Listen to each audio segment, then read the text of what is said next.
There goes. Okay. Yeah. Well, let's start with you, Jack. Give you a little quick introduction for the recording. Jack Pelikan's with us today. Graciously volunteered to participate in our conference, and Jack's a business professional, university professor, Sabre member, and author of the recently published Vintage Baseball's Enduring Legacy, 2023. And the sort of background for that book is his growing up in part of St. Louis, Lafayette Square, where one of the first teams, vintage teams west of the Mississippi, first organized baseball clubs west of the Mississippi was located. And now there's two prominent vintage baseball teams there, the St. Louis Perfectos and Lafayette Square Cyclones. So living in that area and watching the vintage baseball teams, kind of the starting point for the book, Vintage Baseball's Enduring Legacy. So Jack, take it away.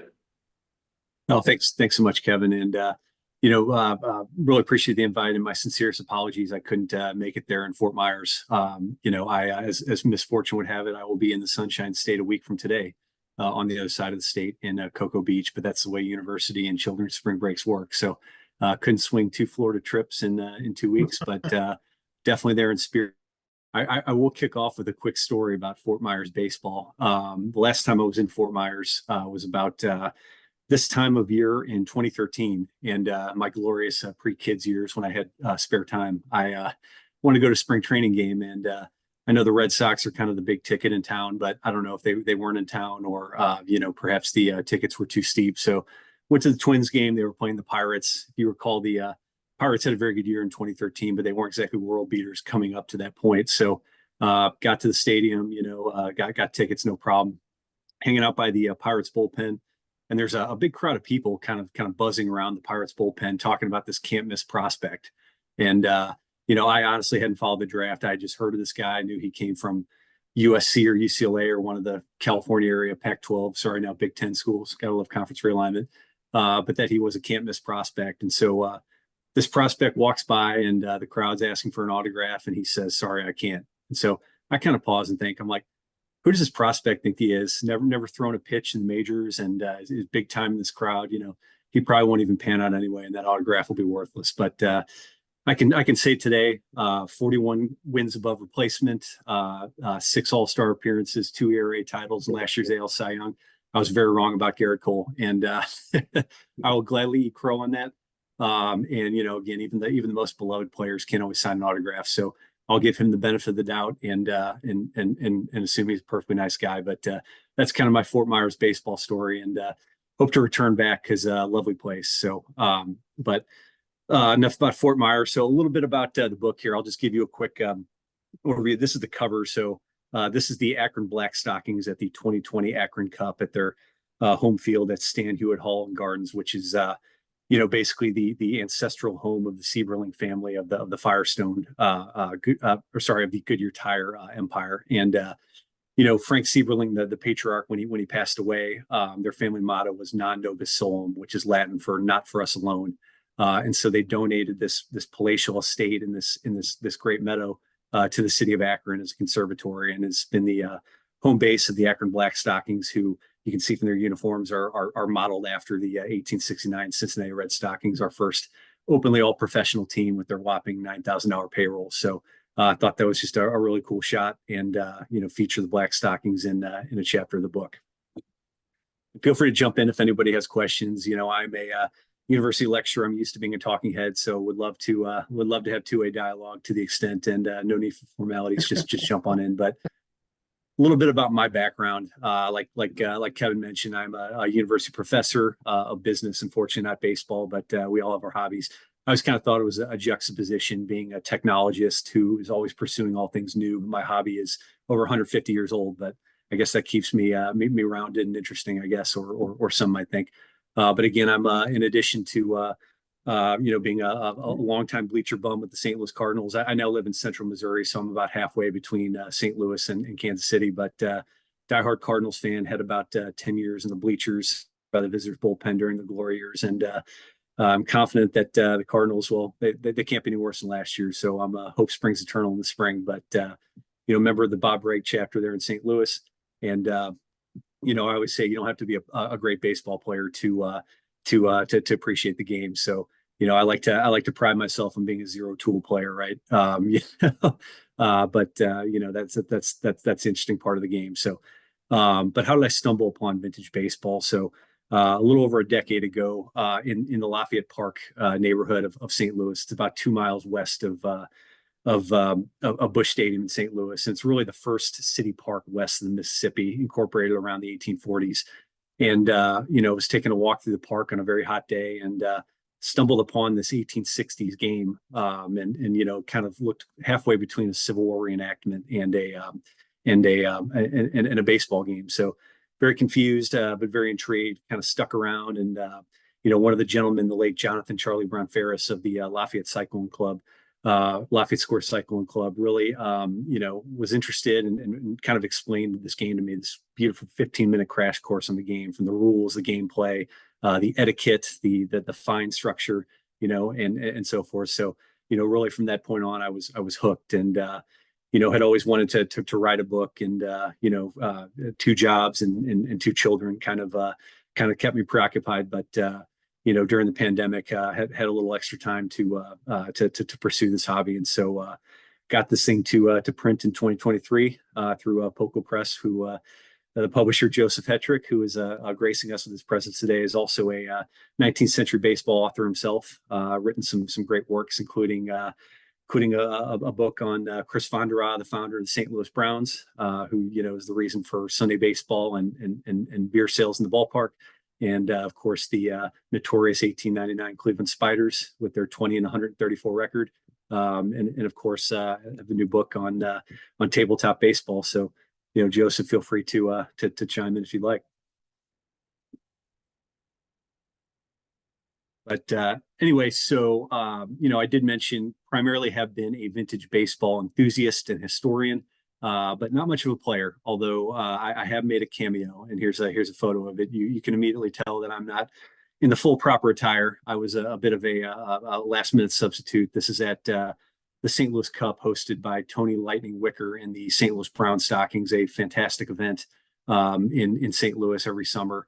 And essentially, I was there to sell some books. Very hot day, and the Vermilion Vols of East Central Illinois had needed a sub, so they graciously took me under their wing. You hear about the movie Field of Dreams, where Moonlight Graham, he made one appearance in one game and the ball wasn't hit to him. I guess my career was slightly more memorable than that. I played the whole game. They put me at the hot corner, which is a trial by fire in your first game, but we were playing by 1860s rules, and I like to say that the bound catch giveth and it taketh away. So, took advantage of the bound catch rule, saved my hands, made a couple putouts on the bound catch, but felt the hurt of it on offense. Even hitting a Texas leaguer, a really nice bloop single that dropped in between short and center field. But on a hot day with that ground like asphalt, that was a can of corn for the center fielder. So, it goes both ways, but had a blast. Really looking forward to playing it again. And thanks to Tony for putting on a great event, and of course the Vermilion Vols. You never remember everybody's name, but you remember nicknames. So special thanks to Ace, to D, to Super D, to Guns, Legs, and the whole gang and of the Vermilion Vols. So appreciate the chance to play. And ironically, played against the Lafayette Square Cyclone, who I covered in the book. So felt a bit like Benedict Arnold, but they won the game handily. So maybe I was helping them out, but who knows? So a little bit about the book overview. I really call it it's the story of vintage baseball then and now, right? 19th century baseball then and now. So what do I mean by that, right? So the book's divided into 3 parts. So part 1 is really a condensed history of baseball's pioneer era, where it really evolved from a niche hobby among New Yorkers to America's pastime, thanks largely to the Civil War and the proliferation among both armies, and how it really helped kind of galvanize and heal a broken nation thereafter. But I get into some of it's very hard to boil the ocean of 30 years of baseball history, but wanted to at least capture some of the key moments beyond the Civil War. We get into Henry Chadwick, and how his statistics-driven accounts kind of helped, spread the game nationally. And of course, the 1869 Cincinnati Red Stockings and their whopping $9,000 payroll and their 57-0 record that really irreversibly changed the game to a professional one and helped kind of usher in today's $11 billion empire that we know and love today. And again, while the focus, shifts in part three to the modern vintage baseball revival, I felt I'd be remiss to not speak to the 110-year gap between, the end of the pioneer era, circa 1870, and the early revival of the vintage baseball movement in Long Island and in Columbus, Ohio, circa 1980 or so. Without boiling the ocean in over a couple chapters, I get into some of the seismic shifts of the modern professional game, ranging from, Flood v. Kuhn and the advent of free agency in the 1970s, the sabermetrics and Moneyball revolution, and some of the how technology has played a role in the game and also aided and abetted certain scandals, like of course the Hackgate involving my beloved St. Louis Cardinals circa 2013, and the code breaker sign stealing scandal involving the Houston Astros. And of course, getting into the polarizing topic of competitive balancing and tanking, which everybody has a perspective on, but really just intending to bridge this gap between the pioneer era and the revival of vintage baseball, circa 1980 or so. And then, of course, part three is a deep dive into about half a dozen vintage clubs around the country, played by a variety of different rule sets, ranging from 1860 to all the way up to 1895. And so, very difficult to tell the story of the 400 plus clubs that make vintage baseball such a great thing today. So I thought I'd at least kind of take a deep dive into a handful of clubs, and we'll get into those individual clubs. But certainly can see a common element in these clubs with respect to their commitment to historical preservation, their fellowship and camaraderie, and just the willingness to welcome all comers and outsiders. That's how I got hooked. So certainly every club has a different story. Every ballist has a different reason for why they got into the game. But certainly a common thread with respect to historical preservation and sportsmanship and camaraderie. And the book is more than just writing. Of course, it features the Vintage Baseball Association with the permission of special thanks to Bob Sampson and Gary to reprint their dictionary, right? Because the jargon is half the fun. So that's included in the book. Also, thanks to Baseball Almanac, have a chronological table of rule changes by year, because that's very difficult to track, especially a lot of vintage clubs that play by multiple eras can often get tripped up there. And then, of course, dozens of photographs from both modern vintage clubs as well as some of the historical photos of the clubs they're recreating. And again, just a link here to the book, which is, like everything, available on Amazon in paperback, ebook, and audiobook. Thank God it's not me reading that. It's actually Amazon AI, and it's fantastic. You don't want to hear me read 300 pages. But again, also available on the publisher site, pocopress.com. So encourage you to check it out. And again, just a caveat, I typically give this presentation for general audiences or, saber chapters or so forth that, very familiar with baseball and its history, but maybe less so with vintage baseball. Obviously, I'm preaching to the choir here of a group of vintage baseball experts. So I'll kind of go over this at a very high level and just point out some of the fun facts because, clearly I'm preaching to the choir here. But did want to share a few of these photos. This one, thanks to Don Big Bad Anderson of the Ohio Village Muffins program.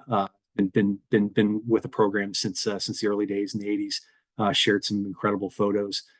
This one of the lemon peel ball. You can see the wound rubber core. So, clearly the ball doesn't travel like the modern baseball with its cork center and smaller circumference. But kind of an interesting point in the book was I'm talking to some of the gentlemen from the Bethpage program when vintage baseball was, very much fledgling back in the early 80s, when folks, certainly had the appetite for it, but, not necessarily the budget. And so some of these beautiful hand-stitched balls could cost upwards of $40 a piece. And so he mentioned, some clubs would work around it by, getting the Easton Incrediball or, some synthetic substitute. But, one of the difference makers was like so many consumer products, shipping a spec to China and having it replicated at $10 a pop was kind of a early enabler of the game, but kind of an interesting lesser known fact. And of course, the bats. Everybody likes to talk about the bats. So we all have our stories, but like today, often made from ash. Slightly different width limits, but apart from that, not many other limits. You can see varying styles of bats here. These range from the 1850s all the way up until early dead ball kind of Napa Joy style there. So, but again, you hear some funny stories. Like I've seen, I saw at the St. Louis Cup, the Memphis Blues. They had a bat primarily for batting practice that weighed 8 pounds versus the customary 2 pounds of current major leaguers. So to each their own, but I think it kind of captures the sentiment of that era where, we didn't mass produce bats like, Louisville Slugger and Phoenix bats and so forth. I mean, it was whatever these athletes could get their hands on. So I think it's just kind of an interesting picture that shows some of the diversity of the equipment they had to deal with over these eras. And of course, just some interesting photos of the uniforms. This is from Bill Shutterbug Helm, who used to captain the Fort Verde Excelsiors in northern Arizona, one of the great ambassadors of the game out west, and now bringing the game to the Pacific Northwest, where he lives in Bellingham, Washington, with the Wakameses. So just a great photo here of a early 1870s era Arizona Territories club uniform. And of course, the terminology examples. I'm sure most of the folks watching this will use quite a bit of these terms. So a lot of these are just highlights, but I do love some of these notable phrases. Particularly accepted with quiet acquiescence. If you recall the classic George Carlin bit on euphemisms. Just absolute classic. Encourage you to check it out. But he talks about things like he's not going to die, he's going to expire like a magazine subscription. So to say that the manager accepted with quiet acquiescence kind of harkens the soft euphemistic language of that, but very much the sentiment of the era and very synonymous with Henry Chadwick and his accounts of the game of that era. So really the rest of the slides are covering, some of the different clubs that we covered in detail. And, the Ohio Village Muffins really need no introduction. They along with the Bethpage program, are really the forefathers of modern vintage baseball. And, most of the folks that are watching this have participated in the Granddaddy Mall, the Ohio Cup, been going strong for over 30 years. And, just speaks to the outreach and the contributions of the Ohio Village program, from all their appearances at both historic venues and Major League Baseball venues, and their countless appearances in the media, ranging from Sports Illustrated and Good Morning America all the way to a publication in Japan. Just speaks to their outreach and their role in kind of taking this fledgling game to over 400 plus clubs today. And I really like this photo, not only because it's a nice panoramic view of Muffin Meadow, but you can see here the Goodyear blimp up there in the corner, which kind of reminds you that this is that we're not in the 1860s, but they in Columbus, the Notre Dame and Ohio State were playing later that night, so Goodyear thought it would be a good chance to calibrate the cameras with some of their aerial photography. So thought that was a great shot, kind of caught in the moment.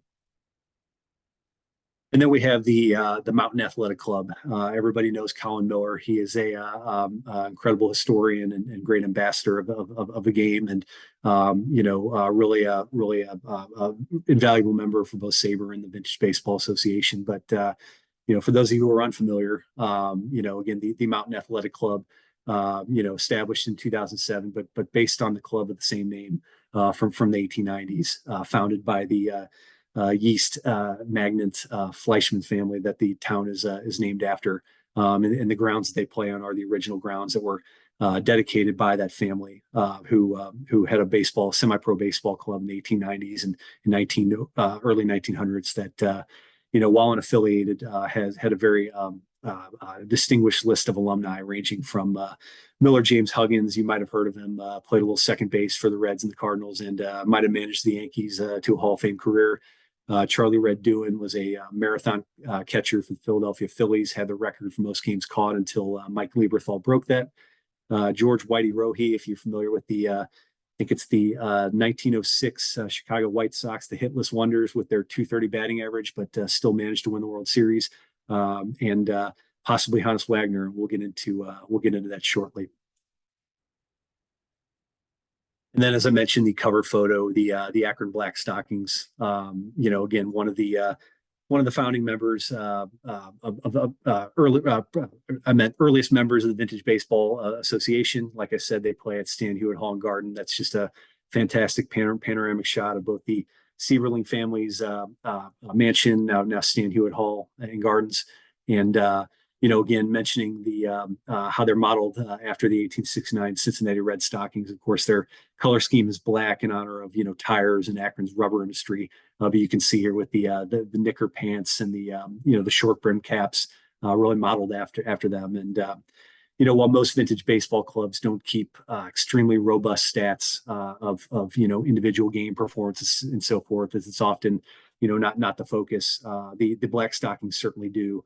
And there's actually a comparative table of the 2020 and 2021 Black Stockings to their predecessors, the 1869 Cincinnati Red Stockings. Now, keep in mind, we're talking apples and oranges here because the Cincinnati Red Stockings of 1869 played a mixed slate of 57 opponents, including several of the premier professional clubs like the New York Mutuals and Brooklyn Atlantics and so forth, whereas the Akron Black Stockings are playing, weekend warriors. But they're often playing by 1860s rules with the bound catch, whereas 1869 the bound catch was abolished in fair territory.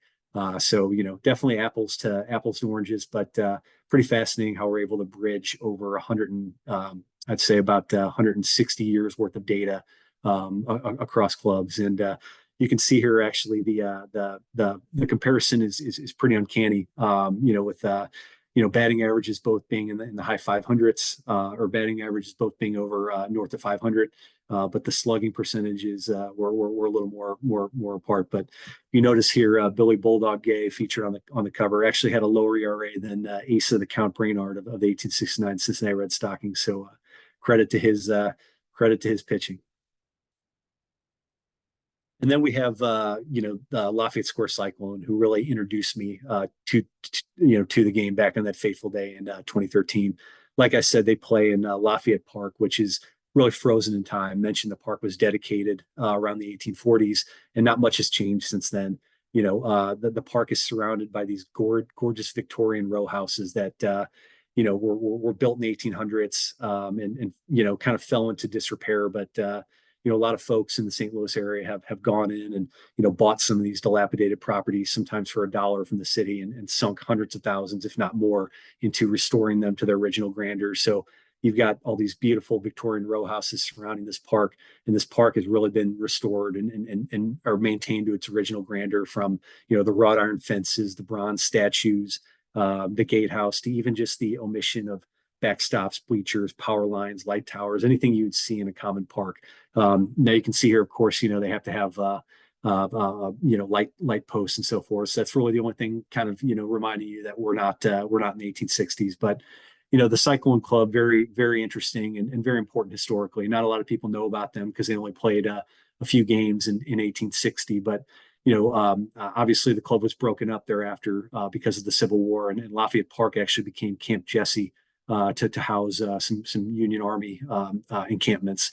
But just to speak to the divisiveness, obviously St. Louis was Missouri very fiercely divided during the Civil War. St. Louis so much so as well that teammates from the original Cyclone Club were actually on opposite sides of the battlefield at the siege of Vicksburg in 1863, with Ed Burdell serving as a aide de camp for Confederate General Bowen, and John Riggin serving as a aide to Ulysses S. Grant. So they didn't actually fight, but were on opposite sides of the battle, which is heartbreaking, but also just speaks to the divisiveness, especially in the St. Louis area during the war. So, but the modern Cyclone Club, like I said, got to got to ironically play against them in last year's St. Louis Cup. But a very eclectic group has they boast having one of the largest collections of advanced degrees, including doctorates, and some great nicknames as well.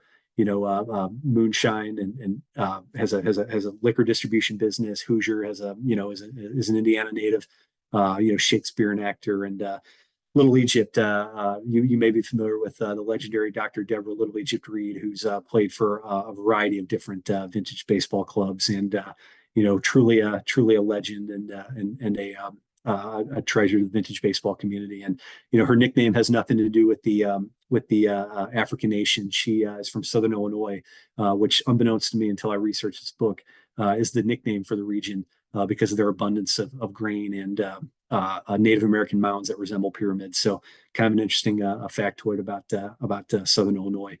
And of course, the Perfectos, the brother club of the Cyclone, actually pair up occasionally to play in the Ohio Cup, and they play under the St. Louis Maroons moniker, which, if you're familiar with the old Union Association of the early 1880s, kind of the third major league that only lasted a year, featuring the St. Louis Maroons, who, one of the most dominant teams of all time. I believe they were somewhere I think they were about 94 and 19 or so.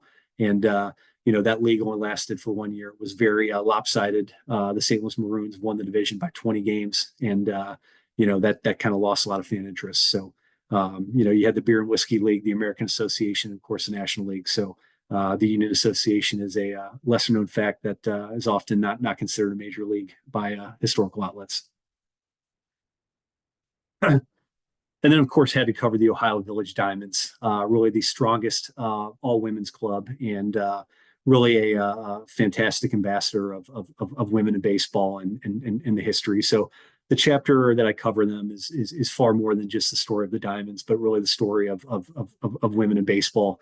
A lot of folks, talk about A League of Their Own, fantastic movie, but, that's just scratching the surface. We get into, Vassar College and collegiate women's baseball in the 1860s, and, how the game really grew thanks to, the Bloomer girls and these barnstorming tours, and, just how the game, kind of grew. And, the Ohio Village program is known as the Diamonds, in homage to the diamonds in the rough, because often the games were played out of the public eye because of the negative narrative that the media was perpetuating against women playing baseball. I mean, we even had a book written by a Harvard best-selling book written by a Harvard physician, I believe a gentleman named Clark, that the book was called Sex and Education, a Fair Chance for Girls, and basically equated physical activity to reproductive issues and neurosis and things like that. And that was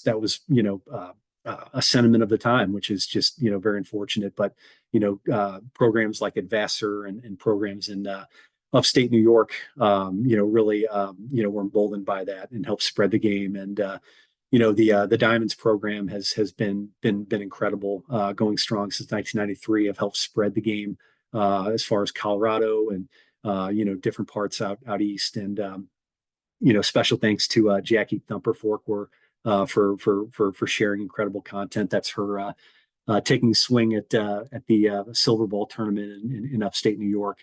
Just a fantastic photo, and they play in these authentic country field dresses. And so, it's a kind of a rite of passage. If you trip over your dress while, running, it's kind of your official ball player once you do that. And they do award the golden safety pin to the ballist that uses the most to keep her ensemble together. So thought that was just a funny story, and, just speaks to the fun, but also, historically accurate, nature of what they're doing.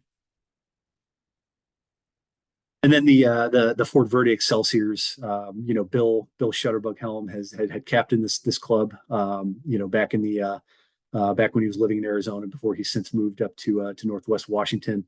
To my knowledge, that this club is not active today, but just wanted to cover different clubs from around the country. Vintage baseball is very widely associated with the New York and Midwest programs, but a lot of great ball being played out west, California, Arizona, and so forth. So just some great photography here. Just some, they've got a great league. They used to be called the Arizona Territories Vintage Baseball Association, and several clubs from around the Phoenix area in northern Arizona still going very strong today. And not without their share of celebrity cameos. Late Dodger legend Maury Wills stepped in and took a guest at bat that resulted in a single for the Prescott champions when they were playing the Fort Verde Excelsiors. So it's they play great baseball around the country, and this just speaks to the reach and growth and popularity. And as I mentioned so many times in the book, vintage baseball can thrive anywhere with the right exposure. But I'm preaching to the choir. So lastly, I wanted everybody loves a good Hannes Wagner story. So I mentioned Colin Miller and the Mountain Athletic Club, and I certainly encourage you to check out his blog if you haven't. Does some incredible research, particularly with this Mountain Athletic Club. And apologies if you've seen this photo, but featured in the book, featured in Colin's blog. But so this 1890s Mountain Athletic Club, we mentioned that the Fleischmann's yeast magnet, they were the largest commercial yeast producer in the United States. Also, Fleischmann's gin, margarine, vinegar, all those products. So, immensely wealthy family, immensely involved in civic projects, in New York. But as you know, because of their immigrant heritage, they were not exactly welcomed by the social elites in Manhattan. So they created this incredible community, this resort community in the Catskills, about 2 hours north of New York City. In this village, it was known as Griffin Corners at the time. And they built this palatial estate, and several folks followed suit. And the two heirs, the sons, Julius and Max, were baseball crazy. So they built a baseball park. It also had a bicycle track around it, and they created this semi-pro club called the Mountain Athletic Club, which they could attract some really great players from the collegiate ranks, from the minor leagues, and as I mentioned, some very distinguished alumni. We'll get into to some of who those are beyond what I mentioned, but this photo, it appears pretty nondescript. Was published in a early 1960s edition of the Catskill Mountain News. Was donated by a postmaster, and it doesn't appear much right now, but it is a bit of a Mount Rushmore of sorts, and we'll get into the why. So this gentleman here in the first arrow, Peekskill Pete Cregan, may not have heard his name. He was a worker in the Fleischmann family's yeast factory in Peekskill, New York. His manager in the center row right, Arthur Reynolds, recruited him to play, and he actually cracked the major leagues. Pretty unremarkable debut. Just one game with the New York Giants, 0-2 with the K, similar to my debut with the Vermilion Bulls. But he did get that elusive first hit several years later with the Reds. But stats not much to write home about. But certainly his claim to fame, he did return to the semi-pro ranks, and actually homered off Christy Mathewson in an exhibition game. So inaugural Hall of Famer. Not many of us can boast hitting a home run off a Hall of Famer. So that's Peekskill Pete. Harry Stevens right here, does not look like much of a ball player. I always said he kind of looked like the actor Michael Cera from Arrested Development and the Superbad movies, but not known for his baseball playing ability, but certainly for his administration of it. You may have heard of the acquiring company of his concessions company, Aramark, and he is really credited with really changing the ballpark menu. You think prior to then, it was very much the classic, World's Fair fare, from ice cream and lemonade and things like that, to more of the modern staples like peanuts, soda pop, and the hot dog. Largely credited with introducing that to the ballpark experience. So we can all appreciate his legacy for that, among other things. And then, of course, Julius Fleischmann, you can see here in the center. So Julius, was very much a bon vivant. Had more money than he knew what to do with. His father was still running the business. Him and his brother had time for recreational pursuits, right? But when the father Charles passed away, he became the CEO of the company. So he became very busy, right? But being the CEO of the world's largest commercial yeast producer was not enough. He actually ran for mayor of Cincinnati in 1901, and his brother got in. His brother and him got in on owning the Cincinnati Reds and also secretly the Phillies. So a lot to do. Very busy man, and baseball kind of took a back seat given the other priorities. But just incredible of all the different accomplishments that young yeast era was able to accomplish. And then this last picture here, the granddaddy of them all. It's subsequent information has come out to the contrary on this, but like everything, the beauty of 19th century baseball research is that it's shrouded in mystery a little bit. The mystery adds to the intrigue, the detective work, and so forth. So, so the initial handwritten inscription of this photo had listed Hannes Wagner as being in the back row left. Now, of course, we all know Hannes Wagner, Hall of Fame shortstop, 3,400 hits, still top 10 in all time in a lot of statistical categories, including steals and hits and career WAR, which, to put things in perspective, the greatest player I ever saw, or the greatest player I've watched and followed in my lifetime has been Albert Pujols, and his career WAR is about 100. So that just blows that out of the water. And all his batting titles, and we all know about his T206 baseball cards, which are two of the highest selling cards of all time at roughly $7 million a piece, which is just incomprehensible, how valuable that is. But anyway, so very widely debated. The inscription of the photo listed him as there. We all know that Hannes Wagner, broke on with the Louisville Colonels in 1897 and played for the minor league Patterson Silk Sox the year prior. And then his 1895 campaign was much more nomadic. It's believed that he played with at least 5 different clubs in kind of New York, Ohio, Pennsylvania area. And so the belief was that he potentially made a stop in Fleischmann's on that campaign. And there's a Hall of Fame proclamation in 2019 acknowledging that. But if you talk to Colin, there's been some subsequent research, including a Cincinnati Commercial Tribune article that links this photo to 1897, where we clearly know Hannes had been playing.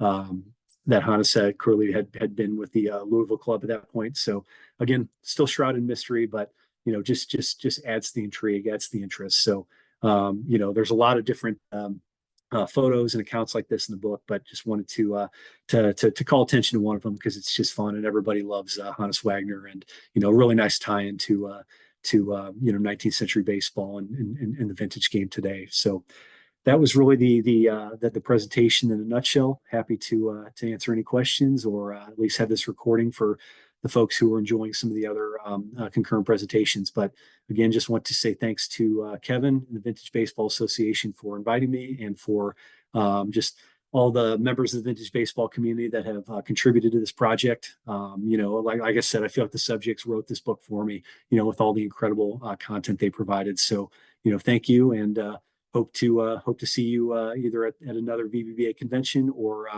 St. Louis Cup or just another event. So, it's been a pleasure.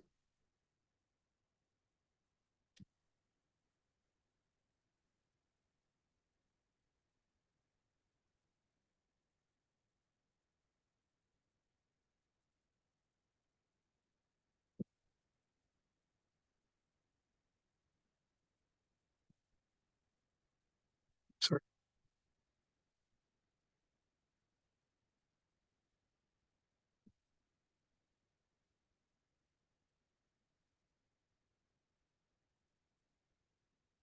Well, I think unless there's any questions, I will stop the share.